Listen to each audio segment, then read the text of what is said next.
Good morning, good afternoon, good evening, depending on when you're watching it. Happy Thursday launch. It is a beautiful day today, and it is time to get after all of our picks in the NBA and in the MLB as we finally get a breath after a very thrilling Game 5. I mean, what an absolutely incredible matchup that was in Detroit. We are going to break it all down while we get ready for two Game 6s on Friday, aka tomorrow. So today, we get to bring you 5 picks in Major League Baseball. Let's get after this. Let's go into yesterday's picks, 2 for 4. So solid day, 2 consecutive days of two successful picks here at Rocket Launch. Very, very excited about that. Donovan Mitchell wasn't quite the X factor that he could have been. Cleveland was still able to pull it off. And same with Karis LeVert. He got plenty of minutes, but just couldn't drain a field goal. The Miz mowing them down, just like we did with Paul Skeens. Second consecutive day of a strikeout proposition going our way in Major League Baseball. Corbin Carroll did get a hit in the ninth inning, was able to score in the ninth. That was a thrilling end to the Diamondbacks game. Really, both of these baseball games, thrilling ninth innings. Go-ahead hits with 2 outs. We're going to go all into that. Let's go into basketball first. What a game this was.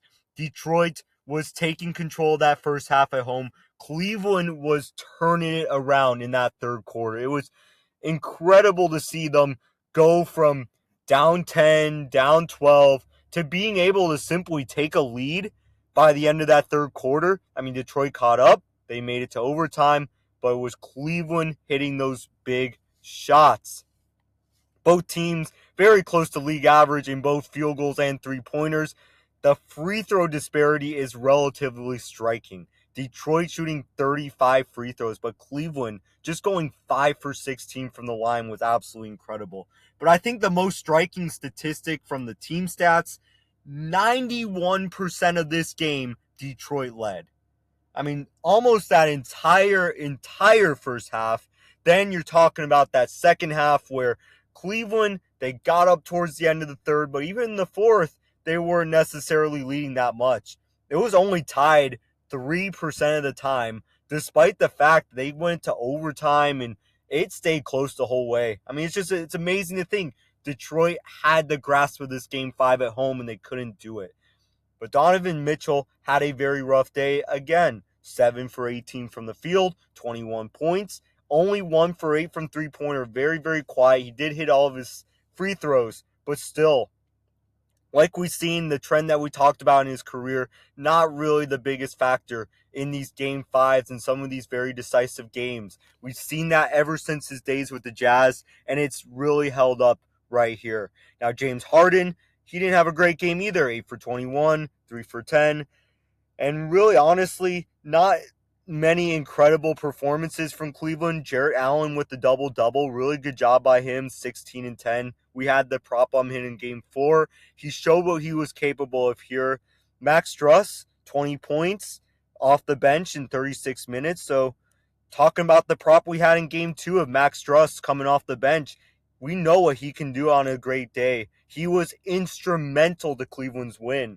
And he was a +9 off the bench alongside Dennis Schroeder in his 17 minutes, even though he went 1 for 4 from the field, but still provided 5 assists in that 17 minutes. And that's just wonderful to see. You love to see that from guys like Dennis Schroeder. Cleveland got great contributions from the bench, and that's something that they haven't really had much of in this series. They relied a lot on James Harden and Donovan Mitchell. They didn't do great, but they were still able to pull it off. And then going to Detroit, looking at their box score, Karis LeVert was someone who came up big off the bench in Game 4 despite the Detroit loss. He got his minutes. You see right there in the box score, 24 minutes, but only went 2 for 7 from the field, 0 for 3 from three-pointer. He was having a rough shooting day. He also had 4 fouls, which limited his time. But this is talking about J.B. Bickerstaff's belief in Karis LeVert. He has had a very solid career, but just not a great game. And really, when you look at this entire Detroit team, they relied so much on Cade Cunningham 39 points, 13 for 27 from the field. It just, when you look at Ulster Thompson, when you look at Jalen Duren, they really just look clueless out there. I hate to say, like, it's Ulster Thompson did get some rebounds and assists. That's another prop that we had, something that would have went if it was for this game, but still, it's just in the fact that they're not making big plays when they need to. They're seem to be out of the game at times, and you can see it. You can see it in the plus minus. Jalen Duren in his 25 minutes, a negative 16. That's just, it just comes to show that at times he just looks like a deer in the headlights. I mean, just alongside all this other stuff. I mean, 3 for 5 is solid. 5 rebounds, 4 assists, but there's still a part of everyone that watches this game and looks at those two guys saying they can make a much bigger impact than what they're doing.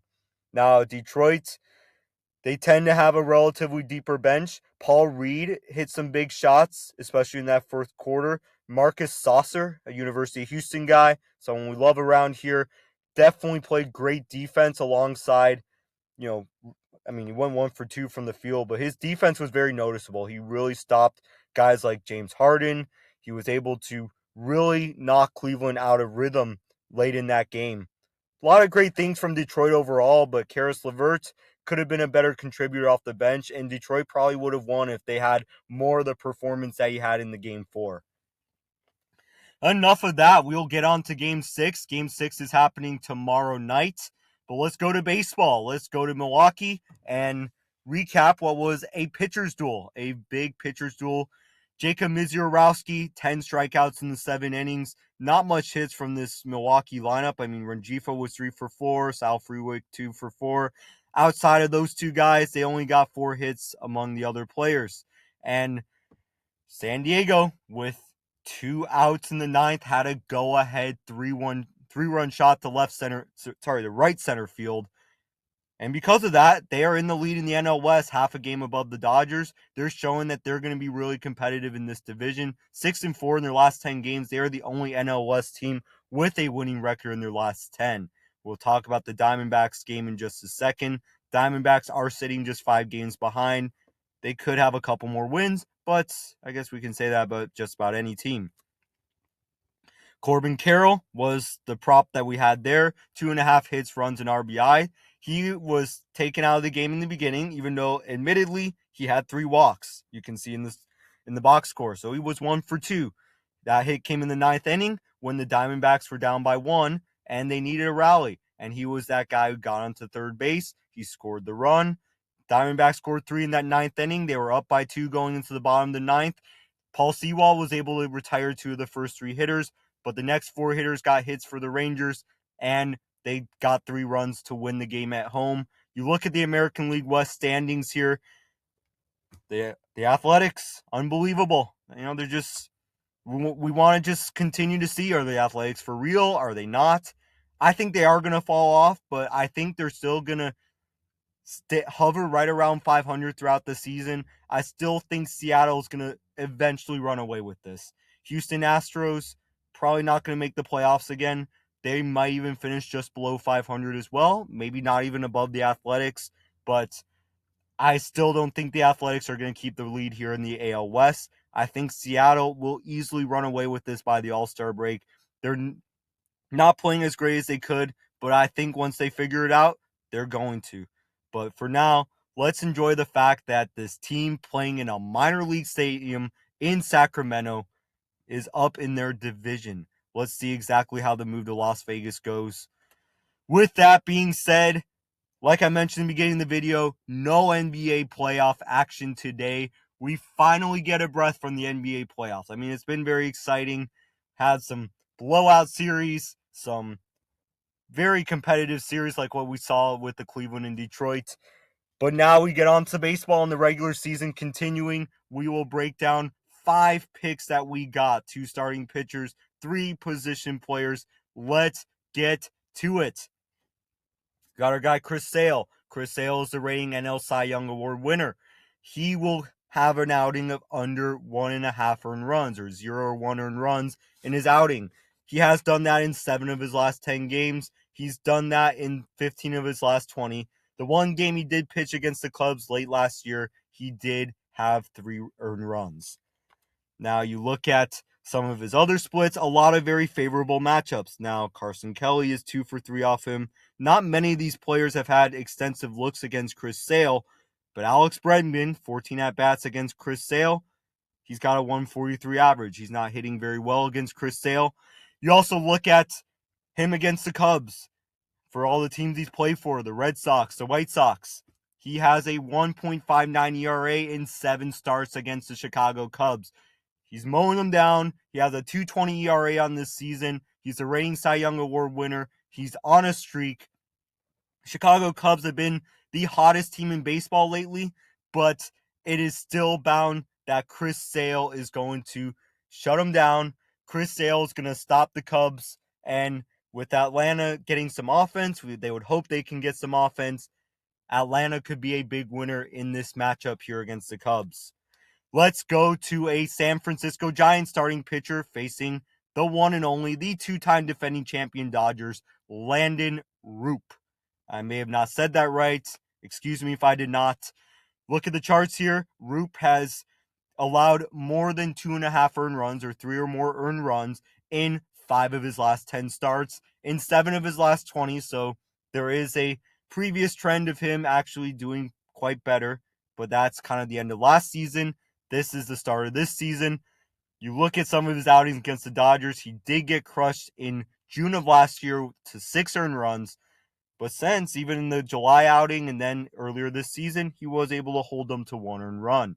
But we are going to go through some matchups here. Look at some of the matchups with the hitters. Hitters have gotten a look off him. There are some favorable matchups for Landon Roop. Shohei Ohtani is 1 for 8 against Landon. He does have that home run, but not many people have gotten extensive looks. I mean, Kyle Tucker is 0 for 6 against him. That is something to be said. But you can see guys like Hae-Sung Kim. He's 2 for 5.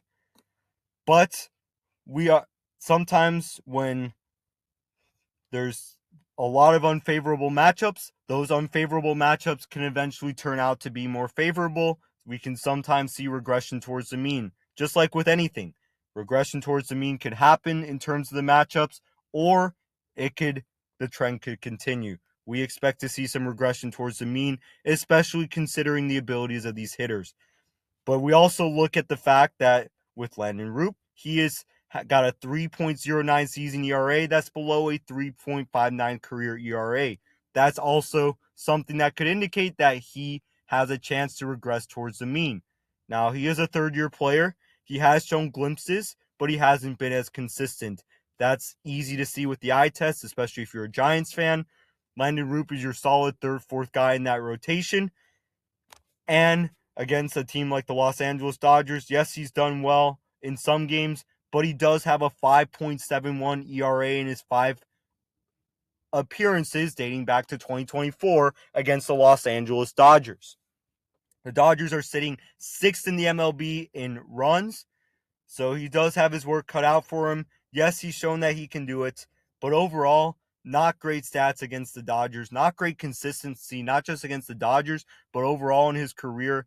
The Dodgers will get to him. They are at home in Dodger Stadium to more than 2.5 earned runs. Let's go on to Houston. Right here in Houston, down the street from me, we got Yordan Alvarez. He is having an incredible season. He is raking the ball. He is bound to have more than 3.5 total bases against the Seattle Mariners and Luis Castillo. The Astros have a high-powered offense. Their pitching staff is doing bad. That's why they are where they are in the standings. You can see all the charts here, not really supporting this. 1 out of 10 in his last 10, 3 out of 20. And also against the Mariners, 2 of the last 10, he has been able to get more than 4 or more total bases. That means hitting a home run. You can get 2 doubles, however that goes. But let's look at some of the more intricate stats, especially our matchup from the hitter to the pitcher. Yordan Alvarez is 9 for 19 with 3 home runs and 5 RBIs against Luis Castillo. He is crushing Luis Castillo in his career. And Luis Castillo right now is facing the biggest struggle of his career. Now he's also going to regress towards the mean, aka actually get better to where his career stats have typically been. I mean, you can see ever since his days in Cincinnati, he has been a model of consistency in Major League Baseball. And against that Houston offense, I mean, Houston, like we saw with the Dodgers, I'll go back a couple slides here. You can see Houston is number 8 in total runs scored. But Luis Castillo, maybe he could mow down most of the offense, but he has absolutely had trouble against Yordan Alvarez himself. Yordan Alvarez is bound to have another big game at home against Luis Castillo. Maybe he'll hit a double, a couple singles. Maybe he will hit one over the fence. He is our pick to go over 3.5 total bases. Let's get on to Trey Turner. Trey Turner, over 1.5 hits. That's something he's done in 4 out of 20, 2 out of 10, and 2 out of 4 games against Boston. So not so much of the recent trend, but let's look at our matchup again. We're going based on the matchup here. Trey Turner is 3 for 10 in his career against Ranger Suarez. Remember that they both played in Philadelphia together over the course of the last 4 years. But when Trey Turner was with the Nationals, he faced Ranger Suarez and has hit 300 against him. But keep in mind, as a teammate, he's been able to read up on Ranger Suarez's tendencies. That's a key thing. But also look at a chance for regression towards the mean. He's not off to a great start to this season. He's got a 234 average in 2026 compared to a 295 average in 12 seasons. I mean, to be almost 300 for an entire career, it's pretty solid if you ask me.